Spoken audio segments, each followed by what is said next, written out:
तो good evening everyone. ये second part होगा अपना भग्न वाले पोर्शन का, जिसके अंदर अपन भग्न की चिकित्सा के बारे में बात करेंगे। ठीक है। अब इस भग्न के अंदर है ना, इस तरीके से क्लासिफाई नहीं कर रखा कि ये संधि मोक्ष की चिकित्सा है या फिर कांड भग्न की चिकित्सा है। ये एक तरीके से कॉमन चिकित्सा ही दे रखी है दोनों के लिए। ठीक है। और एक तरीके से सेंस भी बनाती है, क्योंकि अपन मॉडर्न के अंदर भी पढ़ेंगे कि अपने को अगर कोई भी भग्न या फिर डिसलोकेशन या फिर बोन का कहीं पे भी ब्रेकेज हो रहा है, उसको अगर ट्रीट करना है तो अपने को सबसे पहले इस बोन को इमोबाइल करना होगा। यानी कि ये जो बोन है वो मोबिलिटी इसकी स्टॉप हो जाए, ये बार बार मूव ना करे। क्योंकि अगर ये मूव करती रहेगी तो टिश्यूज को रीजनरेट होने का या फिर हील होने का प्रॉपरली टाइम नहीं मिलेगा। ठीक है। तो इसको अपन स्टेप्स के अंदर ब्रेक डाउन कर लेते हैं इस तरीके से, 6 स्टेप्स के अंदर, ताकि अपन एक आंसर बनाते वक्त एक सिस्टमेटिक वे के अंदर लिख पाए और अपने को लर्न करना भी इजी रहेगा अगर तरीके से इन स्टेप बाय स्टेप चलेंगे तो। ठीक है। तो सबसे पहले तो अपन क्या देखते हैं कि कोई भी पेशेंट अपने पास में आया, अपने उसको ठीक करने के लिए मेडिसिन वगैरह दे दी, उसको ट्रीट कर रहे हैं अपन। तो साथ में आहार द्रव्य बताना इंपॉर्टेंट होता है कि किस तरीके के आहार का सेवन करना उसको, क्योंकि अगर बोन के अंदर ब्रेकडाउन हुआ है तो बोन को ट्रीट करने के लिए अच्छा खासा न्यूट्रिशन चाहिएगा। और जब उसका बंधन करेंगे अपन, उसको जो इमोबाइल करेंगे, तो बंधन किस तरीके से करेंगे वो भी अपने को 4 स्टेप्स के अंदर प्रोसीजर फॉलो करना पड़ेगा। एक होता है बंधन का काल, कि जैसे सर्दियों के अंदर बंधन का काल अलग होगा, गर्मियों में अलग होगा। और जैसे गर्मियों के अंदर जैसे पसीना वगैरह ज्यादा आ सकता है पेशेंट को, तो हमें टाइम टू टाइम चेंज करना पड़ेगा बंधन। तो बंधन कितने टाइम में चेंज हो रहा है ये भी टाइम टू टाइम वेरी करेगा, ऋतु के अनुसार वेरी करेगा। एक होता है भग्न रोहन विधि, कि किस तरीके से कैसे स्टेप बाय स्टेप वो हील होने वाला है। विशेष चिकित्सा क्या करेंगे, यहां से 2 नंबर का एक सेपरेट क्वेश्चन पूछ सकता है कि विशेष चिकित्सा क्या होती है भग्न की। और कुछ होते हैं सामान्य योग जो कि अपन भग्न के अंदर देते हैं पेशेंट को। ठीक है। सबसे पहले चलते हैं अपने फर्स्ट टॉपिक के ऊपर, यानी कि भग्न के अंदर आहार द्रव्य कौन से यूज होने वाले हैं।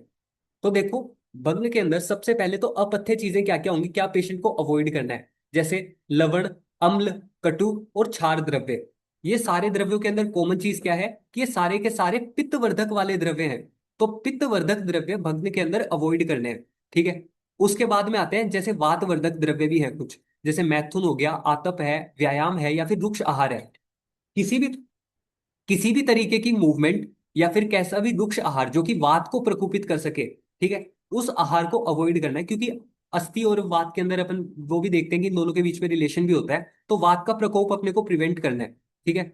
और पथ्य के अंदर क्या क्या रहेगा कि शाली चावल, मांस रस, दूध या फिर ब्रंगण कारक द्रव्य।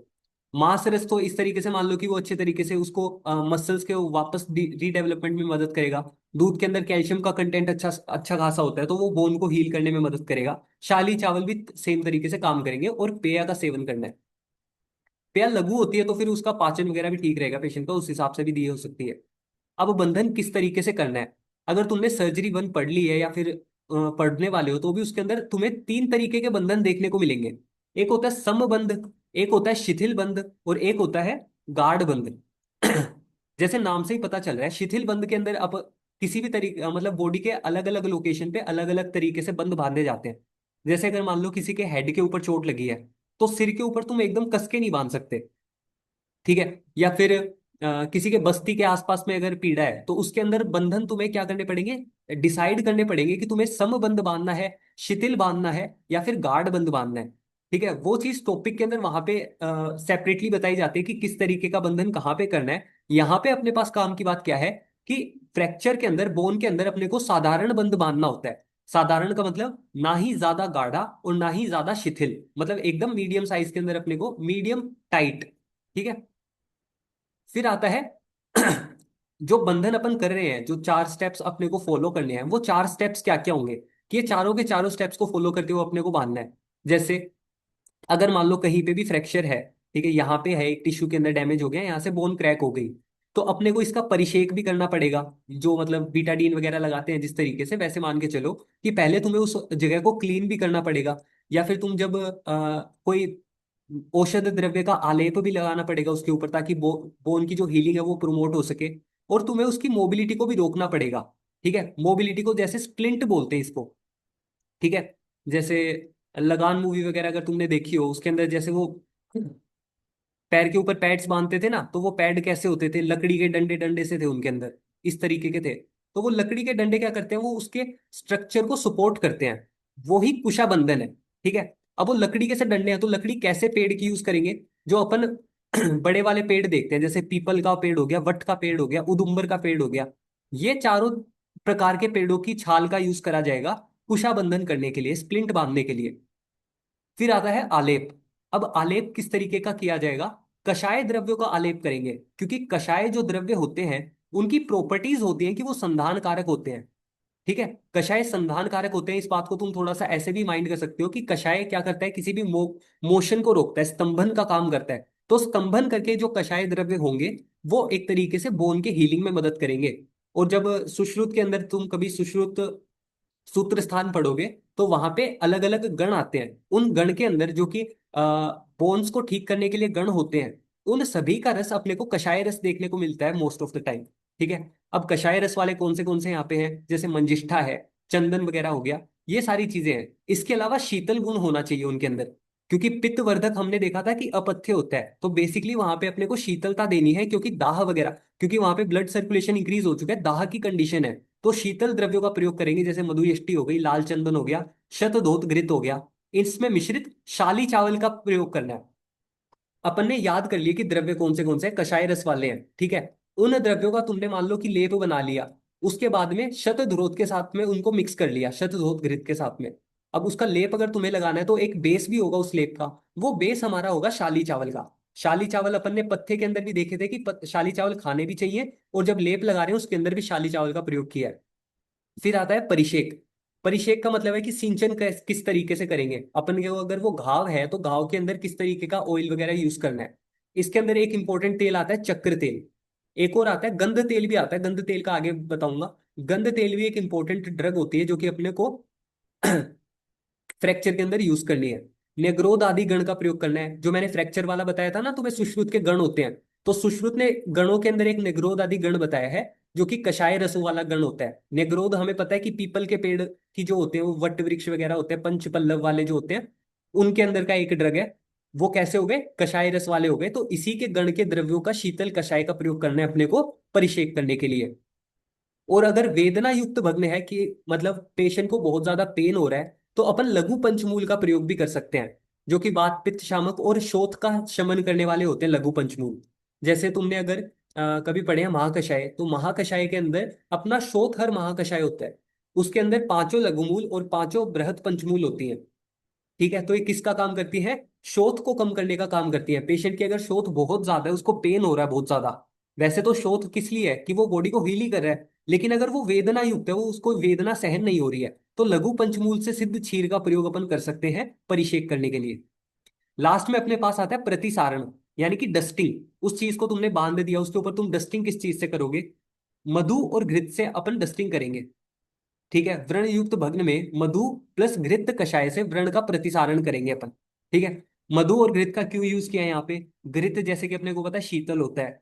मधु के लिए एक टर्मिनोलॉजी आती है चरक सूत्र 27 के अंदर कि मधु संदधाती, मतलब जो मधु होता है वो संधान करने का काम करता है। संधान का मतलब जोड़ने का काम करता है, तो इस वजह से प्रतिसारण के लिए मधु का प्रयोग किया जाता है। दूसरी बात, मधु का रस जो होता है वो रस भी कषाय रस ही होता है। जैसे यहाँ पे अपने एक ही चीज कॉमन नोटिस कर रहे हैं सारों के अंदर कि सबका कषाय रस है। थोड़ा माइंड करने वाली चीजें ये रहेंगी कि परिषेक के अंदर कौन से द्रव्य यूज किए, आलेप में कौन से आए और प्रतिसारण में कौन से आए। अगर थोड़ा सेंसिबली सोचोगे तो ये रटने की जरूरत नहीं पड़ेगी, बिल्कुल सोचते ही याद हो जाएंगी ये सारी चीजें। अब ये सारी चीजें तो मान लो तुम्हें याद हो गई, लेकिन तुम्हें याद ही नहीं आया कि भाई इसके अंदर कैसे बंधन करने वाली हेडिंग के अंदर कौन सी चीजें आई थी। तो उसके लिए अपन ट्रिक बना लेते हैं एक, इनके इनिशियल्स को यूज करके। कैप नाम से एक ट्रिक बना लेते हैं, मान लो काफी बेसिक ट्रिक। अरे यार ये लिखा क्यों नहीं जा रहा? कैप। कैप कैसे, कि जैसे मान लो अगर किसी के दांतों में प्रॉब्लम है, ठीक है, तो वो दांत के अंदर, दांत के ऊपर क्या कैप लगवा लेते हैं, ताकि वो जो उसके अंदर मसाला भरा है वो मसाला निकले नहीं। तो अपन ने भी इस को बंधन करके अपन ने भी इसके ऊपर क्या लगा दी, एक कैप लगा दी, ताकि ये जो अपना बंधन करा है वो मूवमेंट ना करे। कैप के अंदर क से अपने पास में आ जाएगा कुशा बंधन यानी कि स्प्लिंट, ए से अपने पास में आ जाएगा आलेप, पी से परिषेक और पी से प्रतिसारण। इस तरीके से अपने को बंधन करना पड़ेगा इसके अंदर। नेक्स्ट अपने पास में आता है कि बंधन का काल। यहां से भी सेपरेट क्वेश्चन एक 2 नंबर का बन सकता है। हाँ खैर तुम्हारे 2 नंबर के क्वेश्चन नहीं आते, सॉरी मैं भूल गया था। लेकिन बड़े क्वेश्चंस के अंदर यूज कर सकते हो तुम ये डेटा, या फिर आगे भी काम आएगा। कि जैसे सौम्य ऋतु होती है, सौम्य का मतलब शीतल ऋतुएं हैं, तो उन शीतल ऋतुओं के अंदर 7-7 दिन के ऊपर तुम बंधन बदल सकते हो, क्योंकि हीट तुम्हें ज्यादा से ज्यादा प्रोवाइडेड करनी है, तो लंबे टाइम तक चलेगा ये बंधन। आग्नेय ऋतु के अंदर 3 दिन तक ही बंधन रखना है, क्योंकि पसीना वगैरह आएगा, तो फिर उसको इन्फेक्शन को अवॉइड करने के लिए अपने जल्दी से जल्दी उसको चेंज करना है, 3 दिन के ऊपर चेंज करना है। साधारण ऋतु के अंदर इनका बीच का काल यानी कि 5-5 दिन के ऊपर चेंज कर सकते हैं। भग्न रोहण अवधि, कि मतलब कितने टाइम के अंदर हील होगा, वो अपन 1 2 3 माह से याद रख सकते हैं, बाल्यावस्था, युवावस्था और वृद्धावस्था, इसमें कोई याद करने वाली खास बात नहीं है। ठीक है। नेक्स्ट अपने पास में आती है विशेष चिकित्सा। अब विशेष चिकित्सा का ये वाला जो पोर्शन है ना, वो तो रीड करते ही समझ आ जाएगा, इतना ज्यादा इंपॉर्टेंट भी नहीं है। कि अगर नीचे दबी हुई है अस्थि, तो उसको ऊपर उठा दो। अगर ऊपर उठी हुई है तो उसको नीचे दबा के ठीक कर दो। ये क्या हो गई, इसकी विशेष चिकित्सा हो गई। इसके बाद में ये वाले जो पॉइंट्स है, ये काफी इंपॉर्टेंट है। ठीक है, इसको तुम अगर एक किसी क्वेश्चन के अंदर लिख के यूज करोगे, तो ये काफी आंसर को भी तुम्हारे वेटेज देगा। कि किसी भी तरीके का भग्न है तुम्हारा, संधि मोक्ष अगर हो गया है, उसके अंदर अपने को बेसिक से बेसिक ट्रीटमेंट यही करना होता है। इन 4 स्टेप्स के अंदर ही अपन ट्रीटमेंट करते हैं। कैसे? एक तो आंछन, आंछन का मतलब अपन उनको एक तरीके से मूवमेंट को रिस्ट्रिक्ट कर रहे हैं। पीड़न, संक्षेप और बंधन, ये 4 स्टेप्स अपने को फॉलो करने हैं सभी प्रकार के अचल अस्थि संधियों को रोकने के लिए। तो इसको अपन कैसे याद रखेंगे? आपस में बंधन कर दिया। ठीक है, उन अस्थियों का जो टूटे उनका कैसा करा अपन ने, आपस में बंधन कर दिया। आपस में कैसे? आंछन, पीड़न, संक्षेप और बंधन, ये अपने 4 स्टेप्स हो जाएंगे विशेष चिकित्सा के अंदर। ये वाली 4 चीजें जो कि इंपॉर्टेंट रहेंगी। ओके।